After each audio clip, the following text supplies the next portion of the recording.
And let me tell you something about one. Sometimes in your family, one might be weak in some areas of life. Let's give an example. Elizabeth was like a weak this time, in this scenario. Zachariah was in a situation. You couldn't speak to defend the family. You couldn't speak for there was no situation. That's why I'm finding you're going to Elizabeth. But you have been there, you take a time late.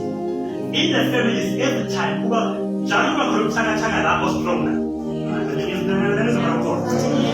the families, you are not going to be strong long. Corner or strong with the area. Corner or weak with the area. Corner or strong with the area. Corner or weak with the area. Any of the family must not be exposed to relatives and neighbors. Because the relatives and neighbors and friends, if I'm saying, can make it worse. Can make it worse.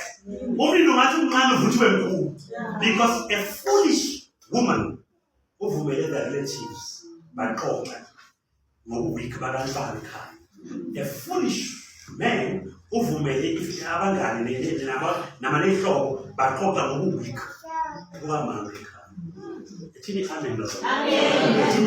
Amen.